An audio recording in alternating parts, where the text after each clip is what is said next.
waxaa dhacday qof dumara ayaa inanay aayo u tahay oo aqalkeeda joogtay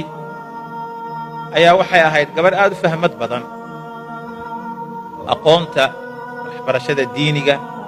iyo maadiga aad u cajab badan ubadkii ay inantu la walaalka ahayd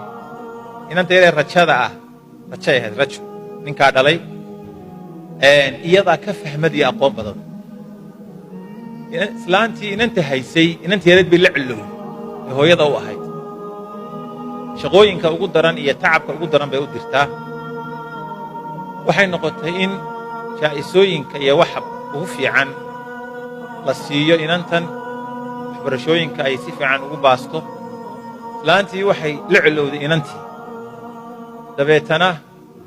iyadaa ka sheekaynaysa anigu afkeeda iiga sheekaysa waxaan ku talagalay bay tihi talow sun ma siisaa mar waxaan isiri bay tihi ma gubtaa iyadoo hurudda marba waxbaan ku fekeray bay tihi waxay tidhi cishadii dambe waxaan isidhi si yaroo farsamaysan u gub waan la fahmin dabeetana waxay tidhi aqalkaannu ka shaqaynaynaa baan nidhi takfiya baa guriga gashay soomaalidu takfi iyo kutaantii waxay yidhaahdaan biyaynu karinaynaa baanu nidhi biyaa dabkii la saaray dabeetana waannu soo qaadnay aqalkaannu ku saydhsaydhaynaa waa intaan dee dawadan iyo waxaan lagu buufiyo malaha aad loo baran kaalay bay tihi igula saydhsaydh aqalka markii ay dherigii ama shaygii biyuhu ku jireen ayaan wada qaadnay bay tihi la qaad ku idhi markii aan dhulka dhignay ayaan ku sii daayay bay tihi intaa dhumada ah iyo cagahay ka gubatay gabadhii dabeetana si arrintu u saamayso baan waxaan sameeyey markiiba mara yaroo halkan ii saarnayd bay tihi baan alla inantii gubatayoo waa ku sii mudxiye bay tihi dabeetana markiiba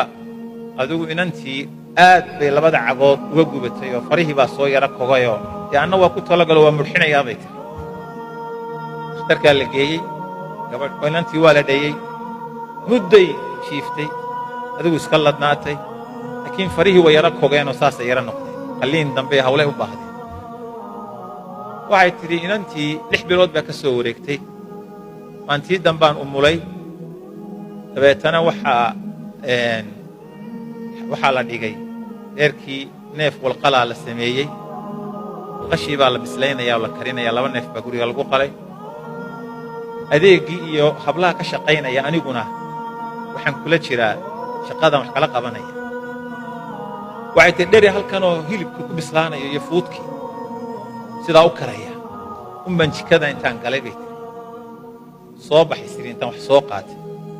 toobkii aan xidhnaa bay tihi meel u ka daloolay garan maaye meel unbaa dhegtii qabsatay dheriga saa un baan u jeestay bay tihi dherigii oo dhan baa saa iigu yimi laga bilaabo gumaarka ilaa intaa baan bislaaday bay tihi 3 sannadood waxay u tihi kharashka igu baxay dabkayga jaga aan lahaa waan iibiyey $10,000 baan siiyey meelo badanoo deegaanka waddamada nagu dhowaa la igeeyey bay tihi dee inantii iska ladnaatoo guursatay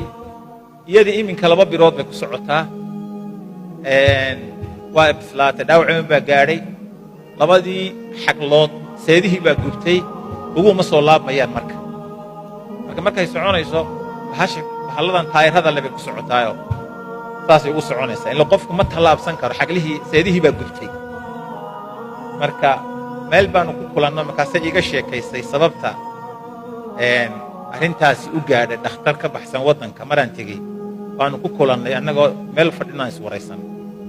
waxay leedahay khatarta ay leedahay weeyaan khatarta ay leedahay dulmiga ama uu leeyahay dadka la dulminayo